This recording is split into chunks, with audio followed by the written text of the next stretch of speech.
After 56 years, 56, the PGA Tour is leaving Hawaii. The Sentry at Kapalua, the Sony Open in Honolulu, both gone after this season. No more palm trees on your television screen in early January. No more sunrise tee times while the rest of America is still shoveling snow. No more Hawaiian kickoff to the new golf year. And the reason behind this decision, the real reason, not the one the tour put in their press release, tells us everything about where professional golf is actually heading in 2027 and beyond.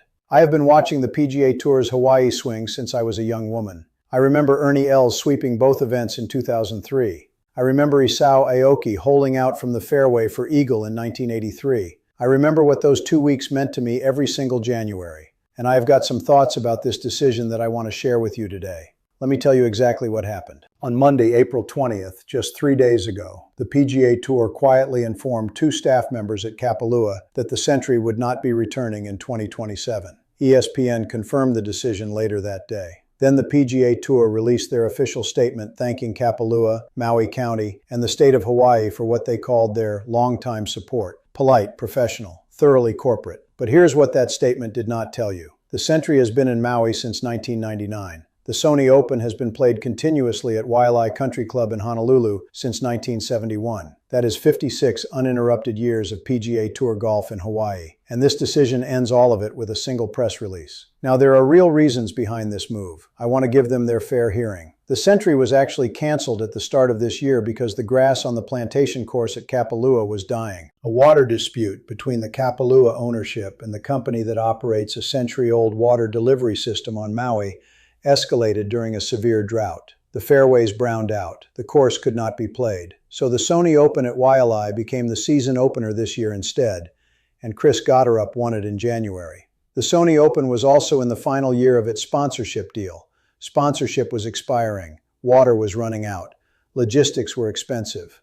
On paper, it all makes sense. Here is something that surprises us every single time we check our channel analytics. More than 90% of the people watching this video right now are not subscribed. 90%.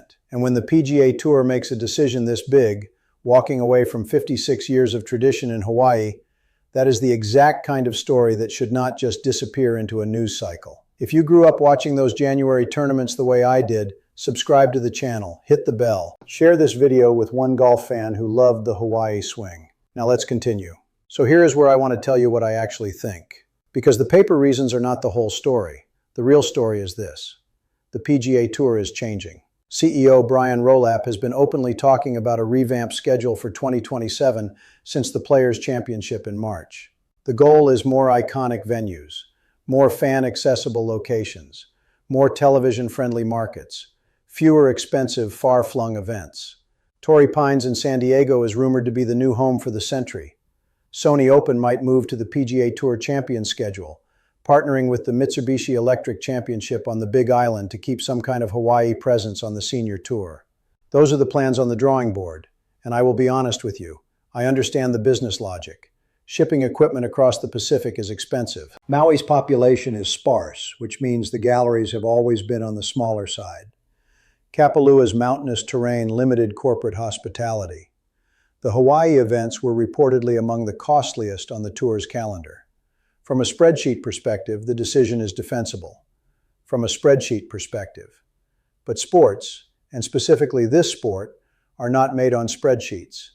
And I think that is what bothers me most about this decision. Think about what Hawaii meant to the golf season. Every January, when most of the country was in the darkest, coldest stretch of the year, the PGA Tour gave us 2 weeks of paradise. Kapalua looked like a living postcard with the ocean wrapping around every hole. Waialae was quieter, older, classier.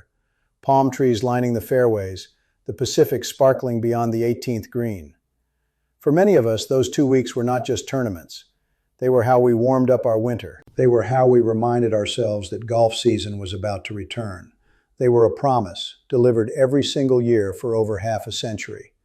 Hideki Matsuyama was the last winner at Kapalua in 2025. He shot 35 under par.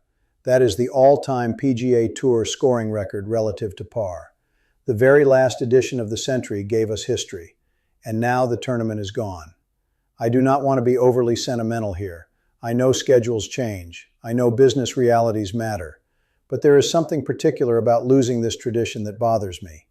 The professional golf world has already been through enormous upheaval over the past 4 years. Live Golf splitting the field, signature events reshaping the calendar, spots in majors being reshuffled, players jumping from tour to tour. And now, one of the few remaining anchors of tradition, the Hawaii swing, disappears too. It feels like a sport that cannot decide what it wants to be. And every time I hear about evolving the schedule, I find myself asking the same question. What are we actually evolving toward? The answer, if I am reading the signals correctly, is this: more major adjacent signature events, more high-purse stops in weather-reliable markets, more content for streaming, less nostalgia, less distance, less Hawaii. I am not saying it is wrong. I am saying I wish we could have both. I wish we could have a modernized schedule that also held on to the 2 weeks in Hawaii as a non-negotiable piece of the PGA Tour's identity. Because once something like that goes away, it almost never comes back. The Sentry's sponsorship contract runs through 2035, which means we will likely see the tournament reborn at Torrey Pines in San Diego. That will be a beautiful event. Torrey Pines is a wonderful course with its own legacy, but it will not be Kapalua. It will not be sunrise over the Pacific. It will not be Ernie Els and Hideki Matsuyama and 50 years of memory. So let me ask you this, and I genuinely want to hear from you down below. Do you agree with the PGA Tour's decision to leave Hawaii after 56 years? Or do you think they should have found a way to keep at least one tournament in the islands? What is your favorite memory of watching PGA Tour golf in Hawaii? Who was your favorite winner, your favorite moment, your favorite week? I read every single comment on this channel, and this one I especially want to hear, because I think those memories matter. I think they are worth remembering out loud. Thank you so much for watching. Keep your clubs close, keep your powder dry, and I will see you on the next one.